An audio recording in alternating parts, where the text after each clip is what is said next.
Kia ora mai tātou, tēnā tātou katoa.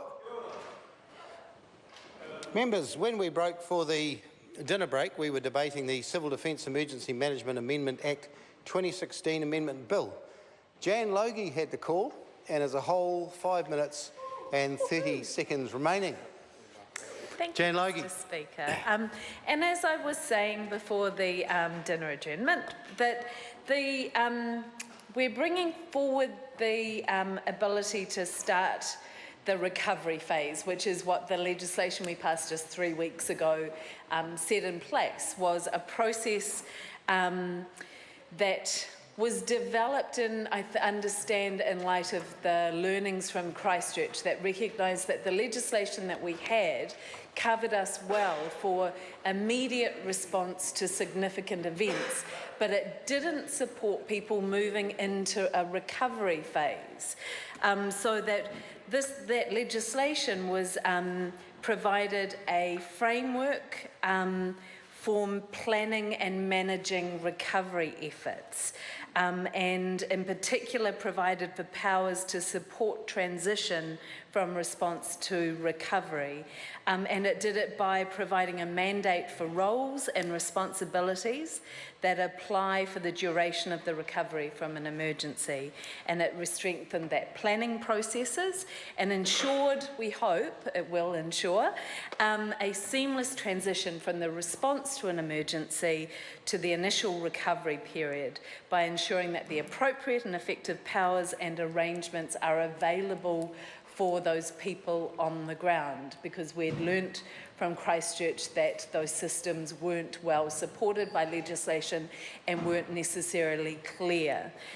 So what the bill does provide is so the power to require information, the Minister's power of direction, if needed, evacuation of premises and places, entry onto premises and places, closing roads and public places, and power to give directions, and for a person exercising emergency powers to provide proof of identity as well as reporting, is all within this legislation that we're bringing forward. And it is, I guess the hope is that Kaikoura and Hiranui and Marlborough will be in a place to be able to move into recovery and away from immediate response soon. And we don't want the state of emergency prolonged unnecessarily.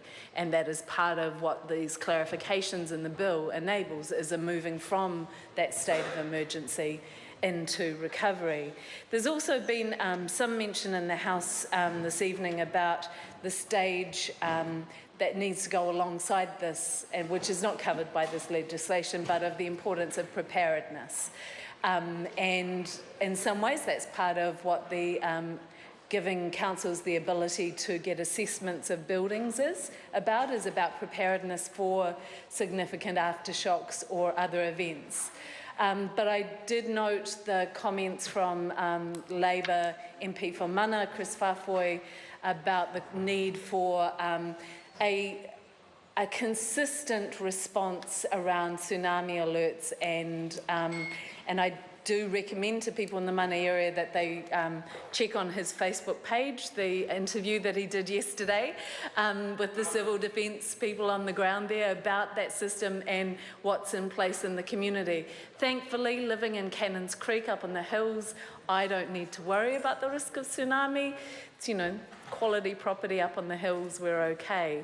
But I do understand that those people down on the shores and closer to the beaches are feeling unsettled, and it is good to know what the systems are and to get those some sense of security. And the key message for all of us is to get prepared, because we do live on unstable land and we don't know when or if something might happen. So the best way to gain a sense of confidence again after the quakes is to, particularly for those in the Wellington region, is to get yourself prepared so that you don't have to have that added uncertainty of not knowing what you'll do or what if you've got what you need.